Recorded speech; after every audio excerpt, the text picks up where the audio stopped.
Hi guys, Dr. House here. Today I want to talk to you a little bit about brow lifts and just overall upper eye rejuvenation. So brow lifts and upper blepharoplasty, they typically do go hand in hand, but they address different parts of the aging process. And so when we take a look at this patient, she's a early 50-year-old woman. She's taking good care of her skin. She's coming in and just really wants rejuvenation of the eye area.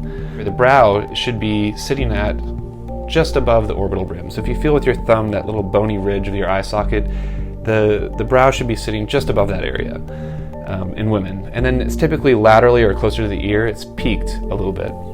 And in men, it sits about at the rim and usually is a little bit more horizontal. So in her case, her brows are a little bit low medially, but she does have quite a lot of ptosis, or meaning low-hanging tissue on the lateral part of the brow.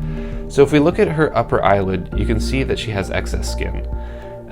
This excess skin is usually taken care of with excision or an upper blepharoplasty, where a small amount of skin is removed from that area. But if you look a little bit more lateral here, there's a little bit more overhang where she has her crow's feet. There's some overhang, and you can see it here more on her right, of tissue. That's not just excess skin, that's actually heaviness from the brow itself. And if you lift the brows, just slightly, you can even try it on yourself, just slightly lifting the brows, you can feel some of the weight come off of that area. And typically these lines and redundancy of tissue improves. And so I always start with the brow lift first, because by raising that brow, you end up actually softening some of that excess skin that you have in the upper eyelid. So you never want to do the eyelid first and then raise the brow, and then you've realized you've taken too much skin. And so we raise the brow first, and then we take some of the skin out. So how do we do that? So just looking at some of our anatomy. So this is an area here, it's called the conjoint tendon. It's on both sides here. It's basically a confluence of fibrous tissue in your body that fuses from the temporalis muscle. So if you bite down, you can actually feel your own temporalis muscle, which is right here on both sides. And that temporalis muscle is covered in a fascia. And so the fascia, as it meets with the lining of the bone on the forehead, that's what's called the conjoint tendon. So the incision I make is right on, essentially in line with that conjoint tendon. So the incision looks like about this on both sides, and it's hidden a little bit further in the hairline. I'm drawing it lower now just so you can see it. But this incision is now sitting on that conjoint tendon. As we age, the brow ages in a couple different vectors. So the first is the medial brow here tends to age this direction. Well, in line with the conjoint tendon, it tends to come down this direction, and then the lateral brow tends to come down this direction.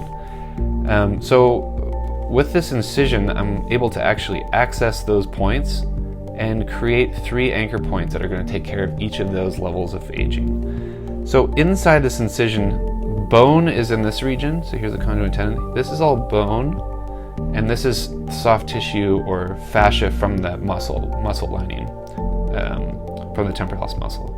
And so on the lateral part here, to get this lift, we can actually anchor to the temporalis fascia, that kind of silky material that I was talking about earlier. But here, once we pass the conjoint tendon, where we want to get a little bit more lift from this area and this area, we need to somehow anchor the tissue on the bone.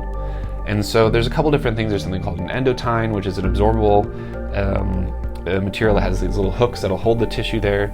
But I prefer to do it's called bone tunneling. But essentially what you do is take these small little tunnels in the bone, make like a little U, and then you can pass suture through that tunnel, and then you can suture down to whatever you want to do lower in the face. It's very safe and secure, and it's really a nice way to get exactly the anchor point that you want. With some of the other devices and some of the other techniques, the anatomy is driving you to put an anchor point somewhere else, but with this you can put it exactly where you want every time. Sometimes we'll do an incision that's more in midline here to address if there's quite a lot of central ptosis of the brow. And in her, what we elected to is actually just stick with the lateral one and see if we could get some pull from the side like this.